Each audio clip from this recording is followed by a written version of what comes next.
तो welcome back to my YouTube channel nursing care with education, जिसमें मैं आपके लिए नर्सिंग से संबंधित, नर्सिंग केयर से संबंधित आपके लिए नई नई वीडियो लेके आता हूं, जिसमें मैं आपको नई नई जानकारियां देता हूं। तो मैंने अपने आज जब ये वीडियो शूट कर रहा हूं तब तक मेरे को करीब नर्सिंग के क्षेत्र में करीब 10 साल का अनुभव हो चुका है। तो उस 10 साल के अनुभव से मैंने जो कुछ सीखा है वो उसी अनुभव को लेकर मैंने आपके लिए कुछ वीडियो में कुछ नोट्स तैयार किए हैं।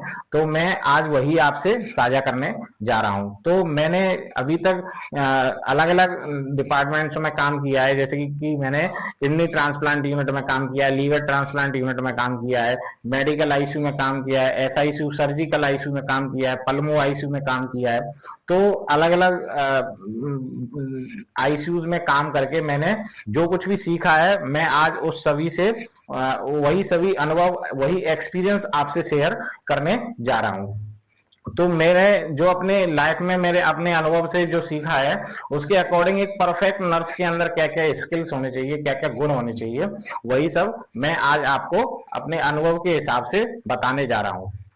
तो अगर आप मेरे चैनल पर नए हैं तो मेरे चैनल को सब्सक्राइब कर लीजिए, और जो भी आपके क्लासमेट्स हैं, जो भी आपके फ्रेंड्स हैं जो कि नर्सिंग क्षेत्र में हैं और नर्सिंग प्रोफेशन में अपना कैरियर बनाना चाहते हैं, उनके साथ में ये वीडियो आप शेयर कर सकते हैं, जिससे कि उन लोगों को भी थोड़ी नई जानकारी प्राप्त हो सके। तो आज चलिए हम शुरू करते हैं अपना आज का टॉपिक। एक परफेक्ट नर्स क्या होती है, एक परफेक्ट नर्स के अंदर क्या क्या स्किल्स होती हैं, क्या क्या लक्षण होते हैं, वही सब आज हम डिस्कस करेंगे, है ना। तो देखिए, एक perfect nurse as a career आपको ओपीडीज में काम करने का मौका मिलता है, आपको वार्ड में काम करने को मिलता है, आपको आईसीयूज में काम करने का मौका मिलता है ना। तो आपको क्या है कि कैरियर के हिसाब से भी आप अगर आपको कैरियर में ग्रोथ करना है तो मेरी सलाह यही रहेगी कि एज अ मेल स्टाफ, अगर आप एज अ मेल नर्स हैं या फीमेल नर्स भी हैं, तब भी आप अगर आप आईसीयू में काम करते हैं तो आपकी कैरियर ग्रोथ के लिए बहुत अच्छा रहता है। क्योंकि आपको वार्ड में क्या है कि सिर्फ आप पेशेंट केयर करते हैं, है ना। पेशेंट केयर के साथ साथ में आप स्किल सीख सकते हैं, आप अपनी स्टडी को जारी रख सकते हैं, उसके साथ में आप कई सारी नई स्किल सीख सकते हैं। लेकिन अगर आप एक आईसीयू के अंदर काम करते हैं तो आईसीयू के अंदर बहुत सारे प्रोसीजर्स ऐसे होते हैं, जैसे कि आपका फॉलिस कैथेटराइजेशन हुआ, आईवी कैनुलाइजेशन हुआ, आपका राइस ट्यूब इंसर्शन हुआ, एनजी ट्यूब इंसर्शन, जिसके द्वारा हम पेशेंट को फीड देते हैं, आपका इंट्यूबेशन हुआ, सीवीपी लाइन इंसर्शन हुआ, आर्टीरियल लाइन इंसर्शन हुआ। ये सारे प्रोसीजर्स आप डॉक्टर्स के साथ में असिस्ट करवाते हैं। आपको अगर मौका मिल जाए, अगर आप स्किलफुल हैं, अगर आप करना चाहते हैं, तो अगर आपको मौका मिलता है तो आप ये प्रोसीजर खुद भी परफॉर्म कर सकते हैं। तो इससे क्या है, आप एक स्किलफुल नर्स बन सकते हैं, है ना। आप ये सारे प्रोसीजर्स के अंदर ट्रेंड होके एक आप जब भी अपने कैरियर में अगले हॉस्पिटल में जब भी आप जॉब के लिए जाते हैं तो आपको एक अच्छी अपॉर्चुनिटी मिलती है जहां भी आप अच्छे हॉस्पिटल्स में काम करने के लिए जाएंगे। तो इसलिए मेरा आपको यही सलाह रहेगा कि आप अपने कैरियर ग्रोथ के लिए अगर आप चाहते हैं तो आप वार्ड की बजाय आप आईसीयू को प्रेफरेंस दीजिए, है ना। जब भी आप अगर आप कैरियर की शुरुआत कर रहे हैं नर्सिंग के क्षेत्र में तो आप कोशिश करिए कि आप ओटी में या फिर आईसीयू में ही काम करना जारी रखिए, जिससे कि आपके कैरियर ग्रोथ के लिए अच्छा है। लेकिन ऐसा नहीं है कि आप वार्ड में काम कर रहे हैं तो आपके कैरियर के लिए बुरा है, वो भी एक्सपीरियंस आपका काउंट होता ही है ना। लेकिन ये है कि आप आईसीयूज के अंदर क्या है कि थोड़ा सा एक्स्ट्रा स्किल्स सीख लेते हैं, एक्स्ट्रा प्रोसीजर सीख लेते हैं। तो वही सब मैं आपको बताना चाह रहा हूं। तो आज मेरा टॉपिक है एक परफेक्ट नर्स, है ना। एक परफेक्ट नर्स के अंदर क्या क्या गुण होने चाहिए, क्या क्या लक्षण होने चाहिए, तो वही मैं आज आपसे डिस्कस करने जा रहा हूं। तो मेरे नजरिए से एक परफेक्ट नर्स के अंदर परफेक्ट नर्स को क्या है, कंपनसेशन एंड एम्पैथी होना चाहिए। मतलब पेशेंट, जो भी नर्स है उसको पेशेंट के प्रति एकदम एक दयालु भाव रखना चाहिए, सहानुभूति रखनी चाहिए। क्योंकि पेशेंट्स देखिए हॉस्पिटल्स के अंदर आ रहा है तो उसके अंदर कई सारी प्रॉब्लम्स है ना, वो उसके अंदर एंजाइटी है, बीमारी से रिलेटेड एंजाइटी है ना। और काफी दिन से वो अगर डिजीज से अगर डिजीज के साथ में अगर सफर कर रहा है तो वो काफी परेशान है ना। तो इसलिए एक अच्छी नर्स का ये रिस्पॉन्सिबिलिटी बनती है कि पेशेंट के साथ में कंपनसेशन का भाव रखे, उसको एम्पैथी का भाव रखे, है ना, उसको थोड़ा सा काउंसलिंग करे, उसका जो भी एंजाइटी है उसको दूर करने का कोशिश करे। और नेक्स्ट पॉइंट आता है कम्युनिकेशन। तो एक अच्छी नर्स का ये रिस्पॉन्सिबिलिटी बनती है कि जो भी पेशेंट के साथ में है कम्युनिकेशन एकदम परफेक्ट होना चाहिए, एकदम क्लियर कम्युनिकेशन होना चाहिए, क्योंकि एक नर्स का ये रिस्पॉन्सिबिलिटी है कि जो भी पेशेंट के साथ में उसके साथ में जो भी प्रोसीजर होने जा रहा है या उसको जो भी डिजीज कंडीशन है उसके बारे में उसको अच्छे से एक्सप्लेन करे। पेशेंट की फैमिली भी परेशान रहती है ना, जब भी पेशेंट हॉस्पिटल के अंदर आता है तो पेशेंट की फैमिली भी बहुत ज्यादा परेशान रहती है। तो एक अच्छी नर्स का यही दायित्व है या यही रिस्पॉन्सिबिलिटीज है कि जो भी पेशेंट की फैमिली है उसका अच्छे से काउंसलिंग करे, पेशेंट की डिजीज कंडीशन के बारे में उसको अच्छे से क्लियर कम्युनिकेट करे, है ना, उसको अच्छे से एजुकेट करे। जो भी पेशेंट है उसका जो भी डिजीज कंडीशन है, जो भी स्थिति है, उसको अच्छे से उसको समझा दे। जिससे क्या है कि अगर हम पेशेंट को एजुकेट करते हैं, केयर गिवर्स को एजुकेट करते हैं, पेशेंट की फैमिली को एजुकेट करते हैं, तो क्या है कि पेशेंट की अंदर से थोड़ा सा डिजीज से संबंधित जो भी डर है, जो भी एंजाइटी है, वो थोड़ी दूर हो जाती है। इसलिए हमेशा पेशेंट को एजुकेट करते रहना चाहिए, पेशेंट की फैमिली को एजुकेट करते रहना चाहिए और हमेशा कम्युनिकेशन एकदम क्लियर रखना चाहिए, जिससे कि क्या है कि पेशेंट हमेशा अपनी डिजीज को लेके थोड़ा सा रिलैक्स रहेगा, है ना, थोड़ा सा उसके अंदर डर कम रहेगा। एंड नेक्स्ट बात करते हैं एक अच्छी नर्स के अंदर और क्या क्वालिटीज होनी चाहिए। पेशेंट को क्या है, पेशेंट एडवोकेसी होनी चाहिए। पेशेंट का जो भी पेशेंट की कंडीशन है उसको डॉक्टर को कैसे एक्सप्लेन करना है ना, पेशेंट की जो भी कंडीशन है, पेशेंट क्या कहना चाहता है उस चीज को पहले अच्छे से समझना चाहिए, पेशेंट की कंडीशन को असेस करना चाहिए और पेशेंट जो भी कहना चाहता है या पेशेंट की जो भी प्रॉब्लम्स है उनको डॉक्टर के सामने किस तरह से हमको रखना है। तो पेशेंट एडवोकेसी एक अच्छी नर्स के अंदर जरूर होना चाहिए। नेक्स्ट आता है हमारा पेशेंस, है ना, जो भी नर्स है, एक गुड नर्स का यह दायित्व होता है कि उसके अंदर पेशेंस बहुत जरूरी है। क्योंकि देखिए हॉस्पिटल्स के अंदर हमारे पास कई सारे बहुत अलग अलग कंडीशंस के पेशेंट्स आते हैं, है ना, कभी कभी पेशेंट बहुत ज्यादा इरिटेबल पेशेंट्स आते हैं, बहुत ज्यादा कभी कभी एंगर वाले पेशेंट आते हैं, बहुत ज्यादा गुस्से वाले पेशेंट आते हैं, एल्कोहलिक पेशेंट आ जाते हैं, कभी कभी कोई भी ऐसे जो भी कुछ ऐसे इलीगल ड्रग्स लेने वाले पेशेंट्स आ जाते हैं, तो उनको हैंडल करना बहुत ज्यादा मुश्किल हो जाता है। तो ये गुड नर्स की एक ये उनके अंदर एक स्किल होनी चाहिए कि मतलब वो जो भी किसी भी तरह का पेशेंट आए सबके साथ में उनको एक जैसा व्यवहार करना है और पेशेंस रखना है हमेशा। कभी भी जो भी पेशेंट का जो बिहेवियर है, वो चाहे वो एंगर हो, इरिटेबल हो, लेकिन उसके साथ में क्विक रिएक्शन उसी तरह जैसा नहीं देना है, हमेशा उसको काम, कूल और पेशेंस बनाए रखना है, जिससे कि हम पेशेंट की कंडीशन को अच्छे से समझ सकें और उसको अच्छे से हम ट्रीट कर सकें। तो ये एक पॉइंट है जिसमें हम पेशेंट को अच्छे से ट्रीट कर सकते हैं। अगर हम पेशेंस रखेंगे तो पेशेंट की कंडीशन को अच्छे से असेस कर पाएंगे, उसकी चीजों को समझ पाएंगे, पेशेंट की कंडीशन को अच्छे से समझ पाएंगे, उसको क्या प्रॉब्लम्स हो रही है उस चीज को समझ पाएंगे। और अगर पेशेंस रखेंगे, अपना कूल माइंड रखेंगे, तो हम पेशेंट के ट्रीटमेंट का प्लान अच्छे से बना पाएंगे। गुस्सा अगर हम भी साथ में पेशेंट के करेंगे तो क्या है कि हम पेशेंट केयर प्लान अच्छे से नहीं बना पाएंगे और पेशेंट को उतना जितना वो डिजर्व करता है उतना हम उसको केयर नहीं दे पाएंगे। तो पेशेंस बहुत ज्यादा जरूरी है और हमेशा गुड नर्स का यही रिस्पॉन्सिबिलिटी है कि उसको कूल और काम रहना चाहिए, पेशेंस के साथ में काम करना चाहिए। वर्कलोड बहुत ज्यादा रहता है, कभी कभी कॉर्पोरेट हॉस्पिटल्स होते हैं उनमें डॉक्यूमेंटेशन का और पेशेंट केयर का ये सब मिला के वर्कलोड नर्स के ऊपर बहुत ज्यादा आ जाता है। तो नर्स क्या है कि खुद बहुत ज्यादा इरिटेट हो जाती है। तो हमें वो कंडीशन नहीं लेके आनी है, हमें हमेशा कूल, काम और पेशेंस के साथ में काम करते रहना है। नेक्स्ट आता है क्रिटिकली थिंकिंग। अब क्या है कि जो एक गुड नर्स के अंदर क्या है कि क्रिटिकली थिंकिंग होनी चाहिए हमेशा। हमेशा उसको कोई भी क्रिटिकल सिचुएशन अगर आ जाती है फिर भी उसमें उसको हमेशा सही और हमेशा क्विक डिसीजन लेना है। अगर कोई भी पेशेंट मान लीजिए कार्डियक अरेस्ट हो जाता है तो उसको हमेशा तुरंत क्विक डिसीजन लेके जो भी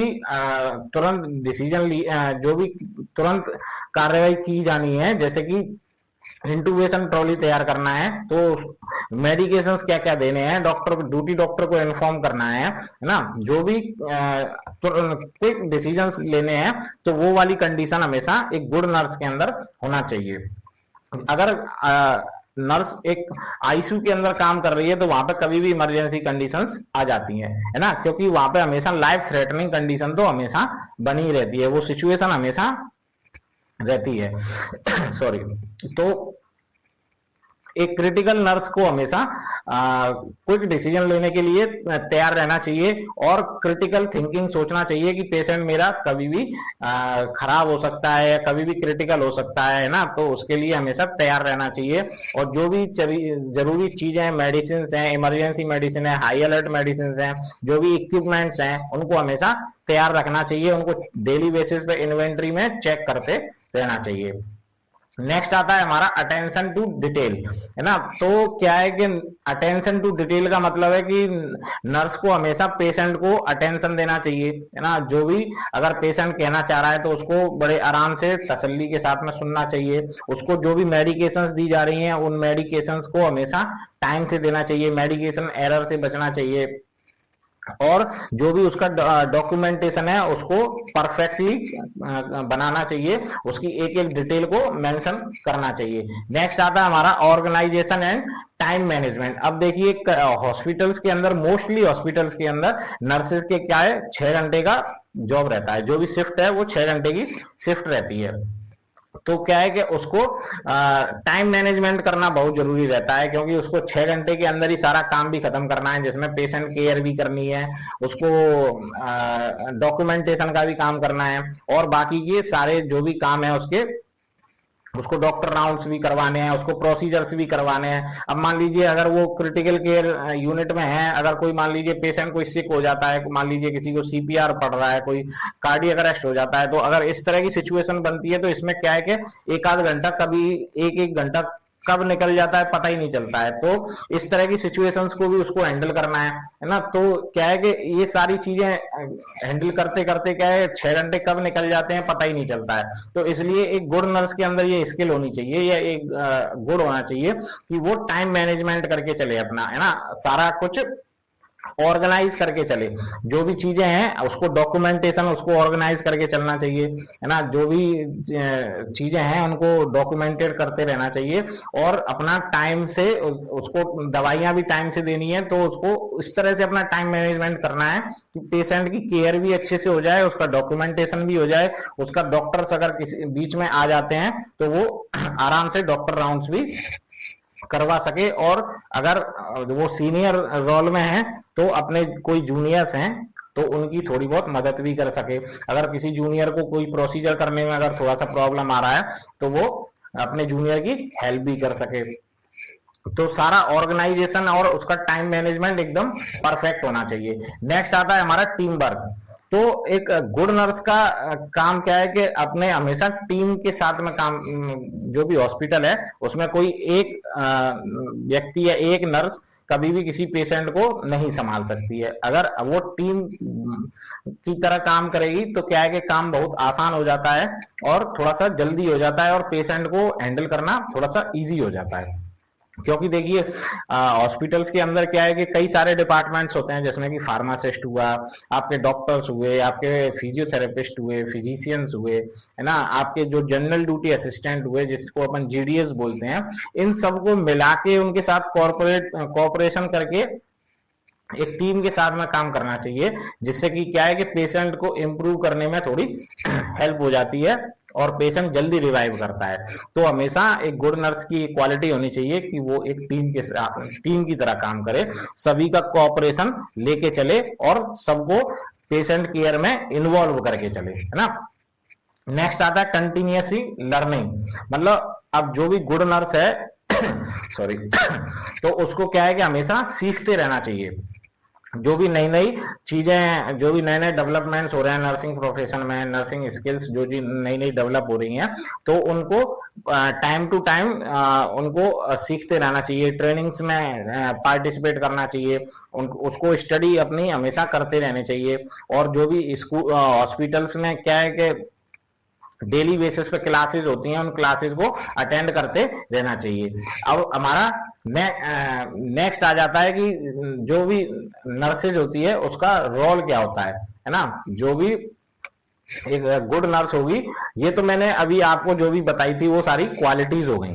तो एक गुड नर्स के अंदर क्या क्या क्वालिटीज होनी चाहिए, जैसे कि कंपनसेशन एंड एम्पैथी होनी चाहिए पेशेंट, उसके अंदर पेशेंट के साथ कम्युनिकेशन उसका अच्छा होना चाहिए, पेशेंट एडवोकेसी होनी चाहिए, पेशेंस होना चाहिए उसके अंदर, क्रिटिकल थिंकिंग होनी चाहिए, अटेंशन टू डिटेल होना चाहिए, ऑर्गेनाइजेशन एंड टाइम मैनेजमेंट होना चाहिए, टीम वर्क होना चाहिए और कंटिन्यूअस लर्निंग करते रहना चाहिए। अब हमारा आ जाता है कि रोल ऑफ नर्स क्या होता है, नर्स का हॉस्पिटल के अंदर क्या रोल रहता है। तो सबसे पहले आ जाता है कि पेशेंट रिसेप्शन एंड रजिस्ट्रेशन। तो नर्स का काम है कि जब भी कोई पेशेंट हॉस्पिटल के अंदर आता है तो सबसे पहले उसका रजिस्ट्रेशन करे, उसको रिसीव करे और उसका रजिस्ट्रेशन करे, उसका जो भी आइडेंटिफिकेशन डाटा वगैरह है, जो भी हिस्ट्री कलेक्शन है वो सबसे पहले कलेक्ट करे और उसका रजिस्ट्रेशन कर ले।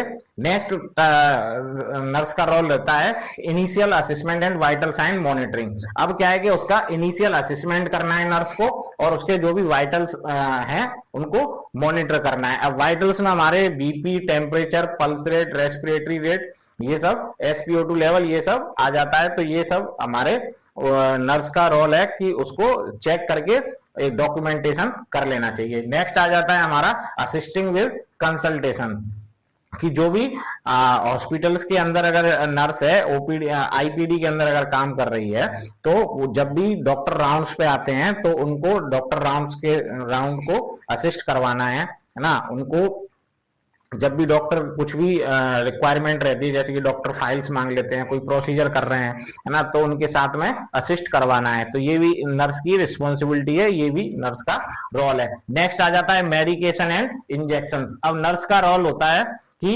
पेशेंट को टाइम टू टाइम मेडिकेशंस दे। अब मेडिकेशंस किसी भी रूट से हो सकता है, ओरल रूट से हो सकता है, IV हो सकता है, IM हो सकता है, इंट्राडर्मल हो सकता है, सबक्यूटेनियस हो सकता है। तो नर्स की रिस्पॉन्सिबिलिटी बनती है कि पेशेंट को टाइम टू टाइम मेडिकेशंस देना है, उसको इंजेक्शंस देना है ना। जो भी मेडिकेशन IV इंजेक्शंस हैं उनको टाइम से देना है। और नेक्स्ट आ जाता है हमारा कोऑर्डिनेशन एंड शेड्यूलिंग। मतलब जो भी नर्स का रोल है कि जो भी डॉक्टर्स हैं उनके साथ में कोऑर्डिनेशन बनाए रखे, और जो भी डिपार्टमेंट्स हैं जैसे कि ब्लड बैंक हुआ, फार्मेसी हुआ, लेबोरेटरी हुआ, रेडियोलॉजी हुआ, इन सारे डिपार्टमेंट्स के साथ में कोऑर्डिनेशन बनाए रखना है, जिससे कि पेशेंट की केयर को अच्छे से स्मूथली किया जा सके और पेशेंट जल्दी से रिवाइव हो सके। नेक्स्ट आ जाता है हमारा इन्फेक्शन कंट्रोल एंड सेफ्टी। जो गुड नर्स है उसको हमेशा इस चीज का ध्यान रखना है कि हॉस्पिटल्स के अंदर बहुत सारे इन्फेक्शंस रहते हैं, तो पेशेंट को क्रॉस इन्फेक्शन होने से बचाना है। मान लीजिए एक पेशेंट को किसी तरह का कोई इन्फेक्शन है तो उस पेशेंट से किसी दूसरे पेशेंट तक इन्फेक्शन का कैरियर एक नर्स ना बन जाए, है ना। जैसे कि अगर किसी पेशेंट को कोई स्किन डिजीज है या कोई ऐसी कम्युनिकेबल डिजीज है तो उस पेशेंट के साथ में काम करते समय हमेशा जो भी नर्सिंग वेरियर्स हैं उनको हमेशा यूज करना है, जैसे कि ग्लव्स हुआ, मास्क हुआ, कैप हुआ, है ना, गाउन हुआ। जैसे कि कम्युनिकेबल डिजीज में आपका आ जाता है जैसे कि ट्यूबरक्लोसिस हो गया, कोई स्किन डिजीज हो गया, और वेसिला जोस्टर हो गया, हर्पीस जोस्टर हो गया। तो इस तरह की अगर डिजीज है, मीजल्स हो गए और चिकन पॉक्स हो गया, तो इस तरह की डिजीज हैं वो क्या है एक पेशेंट से दूसरे पेशेंट में फैलने के चांसेस रहते हैं। तो ऐसे पेशेंट्स को हैंडल करते समय, यूनिवर्सल प्रिकॉशन वाले पेशेंट्स हैं, ऐसे पेशेंट्स को हैंडल करते समय हमेशा नर्सिंग वेरियर्स का यूज करते रहना है, जिससे क्या है कि पेशेंट नर्स हमेशा क्रॉस इन्फेक्शन से पेशेंट को बचा सके। और सेल्फ सेफ्टी के साथ में काम करना है, मतलब पेशेंट को भी तो बचाना है और खुद को भी हमेशा इन्फेक्शन से बचाना है। नेक्स्ट हमारा आ जाता है हेल्थ एजुकेशन एंड काउंसलिंग। अब एक गुड नर्स का ये भी एक अहम रोल है कि वो पेशेंट को time to time health education देते रहे और पेशेंट एवं पेशेंट की फैमिली का हमेशा टाइम टू टाइम काउंसलिंग भी करती रहे, जिससे कि क्या है सॉरी पेशेंट के अंदर हमेशा डिजीज से संबंधित जो भी एंजाइटी है, जो भी डर है, वो थोड़ा सा निकल जाता है एजुकेशन देने से, और पेशेंट की फैमिली भी थोड़ा सा रिलैक्स फील करती है। नेक्स्ट आ जाता है डॉक्यूमेंटेशन एवं रिकॉर्ड कीपिंग। अब एक नर्स का हमेशा रोल है कि जो भी पेशेंट के साथ में प्रोसीजर हो रहा है या जो भी पेशेंट को दवाइयां दी जा रही है, उन सारी चीजों का एक परफेक्ट डॉक्यूमेंटेशन होना बहुत जरूरी है। मान लीजिए डॉक्टर ने कोई पेशेंट को बोला है कि स्टेट मेडिकेशन देना है, कि मान लीजिए इफकॉलिन 100 mg स्टेट देना है या डाइटोर 10 mg स्टेट देना है, तो इस तरह की अगर कोई भी दवाई है, उस दवाई का प्रॉपर डॉक्यूमेंटेशन होना चाहिए। या फिर पेशेंट के साथ में कोई प्रोसीजर हुआ है, मान लीजिए सीवीपी लाइन डला है पेशेंट को, सेंट्रल वेनस कैथेटराइजेशन डला है, या फिर पेशेंट को एंडोट्रेकियल ट्यूब डला है, या आर्टीरियल लाइन डला है, या पेशेंट को राइस ट्यूब आपने डाला है, कैनुला डाला है, फॉलिस चेंज किया है, तो ये सारे प्रोसीजर अगर पेशेंट के साथ में आप कर रहे हैं, तो पेशेंट के जो भी चार्ट रहता है, जिसको अपन फ्लोशीट भी बोलते हैं, या फिर पेशेंट की फाइल रहती है, उसके अंदर प्रॉपर डॉक्यूमेंटेशन डेट के साथ में होना बहुत जरूरी है। और अगर अपन आईवी कैनुला लगा रहे हैं, तो उसके ऊपर में डेट आपको मेंशन करना है कि ये कब लगाया है, जिससे कि क्या है, फ्लेवाइटिस स्कोर वगैरह बनाने में थोड़ी सी हेल्प रहती है। तो एक परफेक्ट नर्स का हमेशा ये रिस्पॉन्सिबिलिटी है, ये रोल भी है कि जो भी पेशेंट के साथ में कोई भी काम हो रहा है, या कोई भी दवाई से संबंधित है, या कोई भी प्रोसीजर से संबंधित है, तो उस चीज को परफेक्ट डॉक्यूमेंटेशन करते रहना है। अब हमारा आ जाता है नेक्स्ट, आईसीयू में एक नर्स का क्या रोल रहता है ना। तो सबसे पहले हम समझ लेते हैं कि आईसीयू क्या होता है। तो आईसीयू क्या होता है, एक specialization section of unit continue the equipment, medical and nursing staff and monitoring device necessary to provide the intensive care. मतलब ऐसा एक स्पेशल यूनिट जहां पे क्या है कि नर्सिंग केयर भी दी जा रही है, वहां पे पेशेंट की मॉनिटरिंग भी, कंटिन्यूअस मॉनिटरिंग भी की जा रही है, और वहां पे सारे वो जरूरी इक्विपमेंट्स भी अवेलेबल रहते हैं, जो कि एक क्रिटिकल कंडीशन में पेशेंट के लिए जरूरी रहते हैं, जैसे कि सक्शनिंग मशीन हुआ, ऑक्सीजन हुआ, वेंटिलेटर हुआ, है ना, डीबीटी पंप हुआ, इन्फ्यूजन पंप हुआ। तो ये कुछ क्या है कि क्रिटिकल केयर यूनिट में यूज होने वाले इक्विपमेंट्स हैं। तो इस तरह के पेशेंट की क्रिटिकल कंडीशन में यूज होने वाले इक्विपमेंट हमेशा एक यूनिट में हमेशा 24 आवर्स अवेलेबल रहेंगे। तो 24 आवर्स मॉनिटरिंग होगी पेशेंट की, और वहां पे क्रिटिकल कंडीशन को हैंडल करने के लिए नर्सिंग स्टाफ और डॉक्टर्स की टीम रहेगी। इस तरह के टीम से मिलके एक यूनिट तैयार किया जाता है, उस यूनिट को अपन बोलते हैं आईसीयू, इंटेंसिव केयर यूनिट, है ना। जहां पे इंटेंसिव केयर यूनिट का मतलब होता है कि जहां पे पेशेंट की थोड़ा गहनता के साथ में देखभाल की जाती है ना, थोड़ा सा गंभीरता के साथ में देखभाल की जाती है, कंटिन्यूअस मॉनिटरिंग के साथ में देखभाल की जाती है, उसको अपन आईसीयू बोलते हैं। अब आईसीयू में एक नर्स का क्या रोल रहता है, अपन उसके बारे में पढ़ लेते हैं कि role of nurse in ICU. तो देखिए वैसे तो नर्स आप लोगों को पता ही होगा कि नर्स अलग अलग डिपार्टमेंट्स में काम करती है, जैसे कि ओपीडी हुआ, आईपीडी हुआ, है ना, आईसीयू हुआ, और होम सेटिंग हुआ। होम केयर सेटिंग में भी स्टाफ नर्स काम करती हैं। आप लोगों को पता ही होगा कि होम केयर नर्सेज होती हैं जो कि पेशेंट को घर पे जाके सर्विसेज प्रोवाइड करती हैं। तो ये कुछ सेटअप्स होते हैं जहाँ पे एक नर्स को काम करना होता है, ओपीडी, आईपीडी, आईसीयू एवं होम केयर सर्विसेज।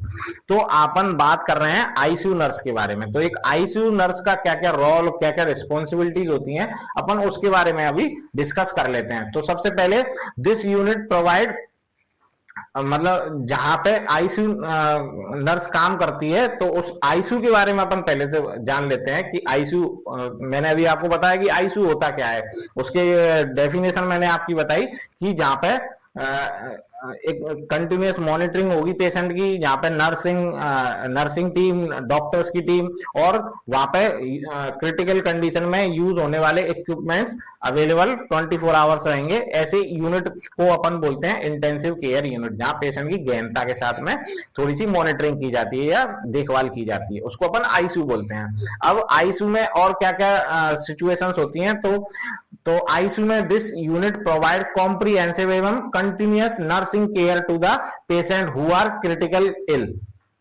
मतलब जहां पे जो भी पेशेंट है वो बहुत ज्यादा क्रिटिकल इल है, तो वहां पे नर्स है वो कंटिन्यूअस केयर देती है पेशेंट को, कॉम्प्रिहेंसिव कंटिन्यूअस केयर दी जाएगी। तो एंड नेक्स्ट आता है critical care is the multi profession health care speciality. तो जो क्रिटिकल केयर होता है, केयर यूनिट होता है, वो multi professional health care unit होता है ना, जिसमें कि फिजिशियंस होते हैं, जिसमें कि नर्स होते हैं, और आपके फिजियोथेरेपिस्ट हो गए, फार्मासिस्ट हो गए, है ना, लेबोरेटरी टेक्नीशियन हो गए। तो ये सारे क्या है कि एक यूनिट में मिलके काम करते हैं, तो उस जगह को अपन आईसीयू बोल सकते हैं। नेक्स्ट आ जाता है हमारा critical care in provide where life is threatening. मतलब ऐसी यूनिट जहां पे हमेशा जान का खतरा बना रहता है मरीज के साथ में, कभी भी मरीज क्या है क्रिटिकल कंडीशन में जा सकता है। तो ऐसी यूनिट जहां पे लाइफ थ्रेटनिंग कंडीशन बनी रहती है, उस जगह को अपन क्रिटिकल केयर यूनिट बोल सकते हैं। नेक्स्ट आता है patient are rarely admitted to in this unit. अब देखिए जब भी पेशेंट हॉस्पिटल में आता है तो सबसे पहले क्या है कि वो हॉस्पिटल की इमरजेंसी में आता है। तो इमरजेंसी में क्या रहता है कि वहां पे जनरल असेसमेंट कर दिया जाता है, और उसको जो प्राइमरी फर्स्ट एड जो देना होता है, उसको जो भी प्राइमरी ट्रीटमेंट देना होता है वो इमरजेंसी के अंदर दे दिया जाता है। या फिर पेशेंट या तो इमरजेंसी में आएगा या फिर ओपीडी में आएगा डॉक्टर के पास। तो डॉक्टर क्या करेगा, ओपीडी में उसको असिस कर लेगा, और उसके बाद अगर उसको एडमिट करना होगा तो या तो वार्ड में एडमिट करेगा या फिर आईसीयू में। अगर पेशेंट की कंडीशन क्रिटिकल है तो उसको आईसीयू में शिफ्ट करने के लिए बोल देगा। तो हॉस्पिटल के अंदर पेशेंट दो तरीके से आते हैं, या तो ओपीडी के जरिए आएंगे या फिर इमरजेंसी के जरिए आएंगे। डायरेक्ट आईसीयू में पेशेंट एडमिट नहीं होता है। तो इसका मतलब patient are rarely admitted in the critical care unit.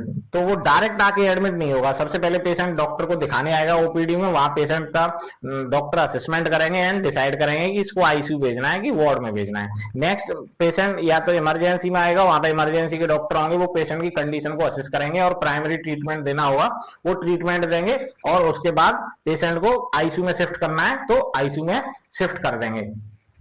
अब नेक्स्ट आता है have to deal with ethical dilemmas. मतलब जो पेशेंट को क्या है, एथिकल डेलीमेंट्स का मतलब होता है कि कुछ नैतिक दुविधाएं आती हैं नर्स के अंदर, है ना। तो एक क्रिटिकल केयर यूनिट में काम करने वाली नर्स के अंदर कुछ क्रिटिकल ऐसी दुविधाएं आ जाती हैं जिससे क्या है कि पेशेंट नर्स को डिसीजन लेने होते हैं। जैसे कि मान लीजिए मैं आपके सामने एक कंडीशन रख देता हूं कि मान लीजिए कोई पेशेंट है और वो बहुत ज्यादा क्रिटिकल है और उसके इरिवर्सिबल कंडीशन में चला गया है, मतलब उसको अब वो रिवर्स नहीं हो सकता है, उसकी डिजीज ऐसी कंडीशन हो गई है कि वो रिवर्स नहीं हो सकती है। तो अब आप मान लीजिए किसी और पेशेंट को हॉस्पिटल में बेड की जरूरत है। मान लीजिए कि हॉस्पिटल के अंदर 14 बेड हैं, 14 बेड के अंदर पेशेंट्स फुल हैं, लेकिन कोई पेशेंट ऐसा है जिसकी इरिवर्सिबल कंडीशन है, उसको मतलब रिवाइव नहीं किया जा सकता है। लेकिन एक पेशेंट है जो कि यंग है, उसको बेड की जरूरत है और उसको अगर ट्रीटमेंट मिल जाएगा तो उसकी जान बच सकती है। तो कभी कभी ऐसी नैतिक दुविधाएं भी आ जाती हैं। तो ऐसी कंडीशन में एक नर्स को, एक गुड नर्स को क्या करना चाहिए, ये मैं आपके ऊपर छोड़ देता हूं कि अगर इस तरह की कंडीशन आपके ऊपर आ जाती है, आपके सामने आ जाती है, तो आप क्या करेंगे, है ना। या मान लीजिए कोई पेशेंट है बहुत ज्यादा गरीब है ना, जिसके पास पैसे की कमी है, आप एक कॉर्पोरेट हॉस्पिटल में जॉब कर रहे हैं और डॉक्टर ने बोल दिया है कि रिवाइव होने के चांसेस बहुत कम है और उसका बिल डेली बढ़ता हुआ जा रहा है ना। तो उस कंडीशन में आप एक पेशेंट की फैमिली को क्या काउंसलिंग करेंगे, है ना, उसको क्या डिसीजंस देंगे आप, क्या उसको एडवाइस रहेगी आपकी तरफ से, ये आप डिसाइड करिए, मैं आपके ऊपर छोड़ता हूं। तो कुछ ऐसी एथिकल डिलेमास भी नर्सिस के सामने आ जाते हैं। तो ये तो हमने पढ़े थे कि क्रिटिकल केयर यूनिट क्या होता है और वहां पे नर्सिस के क्या क्या रोल रहते हैं। तो ये थोड़ा सा और पढ़ लेते हैं कि क्रिटिकल केयर यूनिट में काम करने वाली नर्स के और क्या क्या रोल हो सकते हैं। जैसे कि nurse care for the patient who are critical ill in life threatening condition. तो क्रिटिकल केयर यूनिट में काम करने वाली नर्स को क्या है, हमेशा लाइफ थ्रेटनिंग कंडीशंस के सामना करना पड़ता है। तो जहाँ पे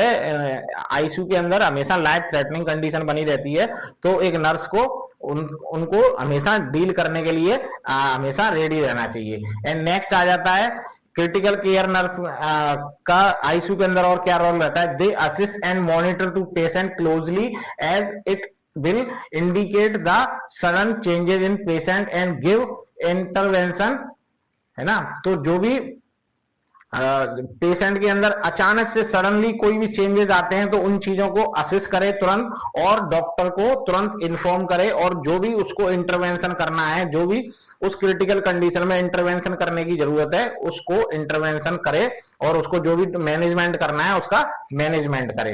एंड नेक्स्ट आ जाता है the nurse who are working in the unit, मतलब क्रिटिकल केयर यूनिट। जो भी नर्स है वो क्रिटिकल केयर यूनिट में काम कर रही है, needs to be quick enough to deal the condition of the patient। तो मतलब जो भी क्रिटिकल केयर यूनिट में काम करने वाली नर्स है उसको क्विक डिसीजन लेने हैं। मान लीजिए कोई भी पेशेंट को कार्डियक अरेस्ट आ जाता है, तो कार्डियक अरेस्ट वाली कंडीशन में क्या तुरंत करना चाहिए, या पेशेंट को अचानक से वॉमिटिंग हो जाती है और पेशेंट एस्पिरेट कर जाता है, तो पेशेंट को तुरंत क्या करना चाहिए। मान लीजिए सक्शन वगैरह, सक्शन मशीन है उसको रेडी रखना है, पेशेंट को सक्शन करना है।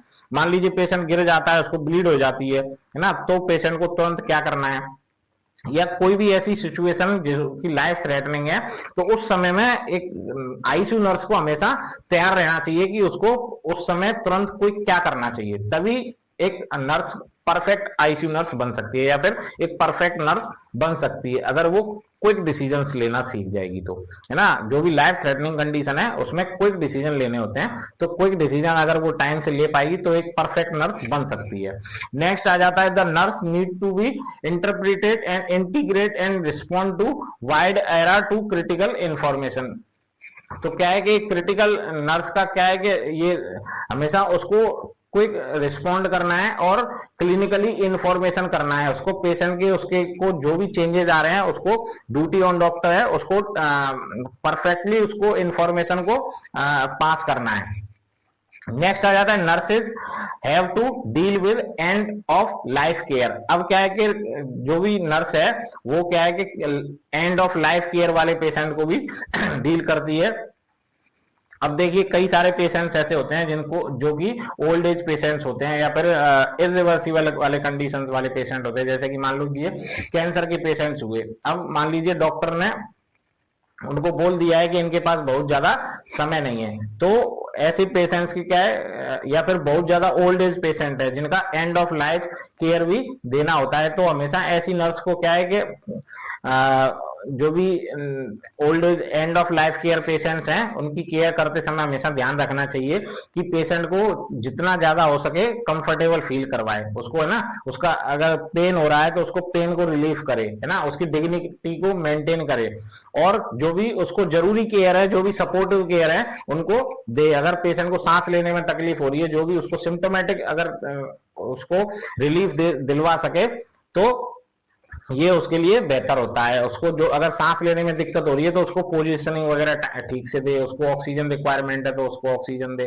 तो एंड ऑफ लाइफ केयर में मोस्टली डॉक्टर और नर्सेज का बहुत ज्यादा रोल नहीं रह जाता है, सिर्फ सपोर्टिव केयर रह जाती है। तो एक गुड नर्स का ये रोल है कि हमेशा उसको टाइम से जो भी सिम्टम्स दिख रहे हैं उन सिम्टम्स को थोड़ा सा रिलीव करने की कोशिश करनी चाहिए ना। उसको अगर पेन हो रहा है, एंजाइटी हो रही है, उसको सांस लेने में तकलीफ हो रही है, तो इन चीजों को अगर कोशिश करनी चाहिए, इन चीजों से वो उनको रिलीफ दिलवा सके।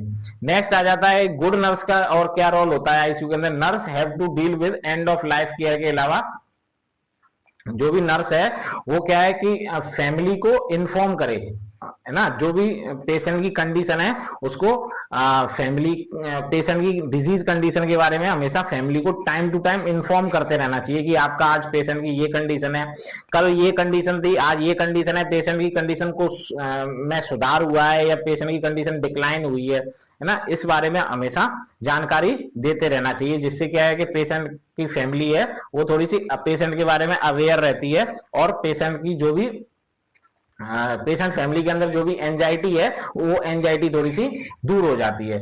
अब क्या है, लास्ट आता है हमारा कि जो भी आईसीयू में जो भी नर्स काम कर रहे होते हैं, most of the nurse work initially in ICU unit and after gaining experience, मतलब जो भी आईसीयू के अंदर काम करने वाले नर्स होते हैं वो या तो एक्सपीरियंस लेके आते हैं, है ना, या फिर transfer to ICU but some freshers. अब कुछ फ्रेशर्स भी आते हैं, तो वो फ्रेशर्स क्या है, पहले से ट्रेनिंग लेके आएंगे, इनफ ट्रेनिंग लेके आएंगे, उसके बाद ही मतलब सबसे पहले उनको वार्ड में इंप्लीमेंट किया जाता है, वहां पे कुछ ट्रेनिंग्स दी जाती हैं, उसको आईसीयू के प्रोटोकॉल्स, आईसीयू के प्रोसीजर्स के बारे में पहले सिखाया जाता है, कुछ एक्सपीरियंस दिया जाता है, उसके बाद उनको इंप्लीमेंट किया जाता है आईसीयू के अंदर। तो ये हमेशा एक नर्स की भी रिस्पॉन्सिबिलिटी है कि जब भी वो क्रिटिकल केयर यूनिट में काम करने जाए तो हमेशा थोड़ा सा एक्सपीरियंस लेके जाए, थोड़ा सा स्टडी करके जाए, क्योंकि वहां पे हमेशा लाइफ थ्रेटनिंग कंडीशन कभी भी बन सकती है, और वहां पे हमेशा आप पेशेंट को ऐसे ही मतलब डील नहीं कर सकते हो। वहां पे छोटी सी मेडिसिन का एक बूंद भी पेशेंट को बहुत ज्यादा डैमेज कर सकती है, इसलिए हमेशा हाई अलर्ट मेडिकेशंस को डील करना होता है। तो हाई अलर्ट मेडिकेशंस के बारे में हमेशा पढ़ लेना चाहिए, इमरजेंसी मेडिकेशंस के बारे में पता होना चाहिए, नारकोटिक्स मेडिसिन हम आईसीयू के अंदर यूज करते हैं तो उनके बारे में, उसके जो भी बेनिफिट्स हैं, जो भी हार्म एलिमेंट्स हैं, उनके बारे में पता होना चाहिए। तो एक गुड नर्स का हमेशा अगर उसको परफेक्ट नर्स बनना है, उसको क्रिटिकल केयर यूनिट में काम करना है, तो हमेशा उसको थोड़ा सा एक्सपीरियंस लेके आना चाहिए और थोड़ा सा स्टडी करके आईसीयू के अंदर काम करना चाहिए, क्योंकि वो एक पेशेंट को डील करने जा रही है, एक किसी की जान के साथ में डील करने जा रही है, किसी व्यक्ति को केयर करने जा रही है ना। तो जो भी नर्स है उसका बहुत ज्यादा अहम रोल हो जाता है किसी भी पेशेंट की लाइफ के अंदर। अगर उसका छोटा सा एक डिसीजन भी अगर गलत होता है तो वो क्या है कि पेशेंट की जान भी ले सकता है। इसलिए एक परफेक्ट नर्स बनना है आपको, तो आपको स्किलफुल बनना चाहिए, आपको अपने काम के में परफेक्शन लेके आना चाहिए, आपको नई नई स्किल सीखते रहना चाहिए, स्टडी हमेशा करते रहना चाहिए, और हमेशा आपको कंपनसेशन एंड एम्पैथी वाली भावना रखनी चाहिए, आपको हमेशा पोलाइटली वाला व्यवहार रखना चाहिए, पेशेंस रखना चाहिए, तभी आप एक परफेक्ट नर्स बन सकते हैं। तो मैंने अपने एक्सपीरियंस से जो कुछ भी सीखा था वो सब आज आपके सामने लेके आया था, और मेरे से बहुत सारी चीजें अगर कुछ छूट गई होंगी तो आप मेरे को कमेंट बॉक्स में जरूर बताइएगा। और आपको कुछ भी सवाल है मेरे से पूछना है अपने कैरियर के बारे में, अगर आपको कुछ जानकारी लेना है, या फिर आपको कुछ नर्सिंग क्षेत्र से संबंधित अगर आपको कुछ भी जानकारी चाहिए, आप मेरे को कमेंट बॉक्स में एक बार लिख दीजिए, मैं आपको जरूर जवाब दूंगा। और आपको नर्सिंग से संबंधित आपको जो भी जानकारियां और चाहिए, और मैं हमेशा नई नई वीडियो नर्सिंग से संबंधित लेके आता रहूंगा आपके सामने।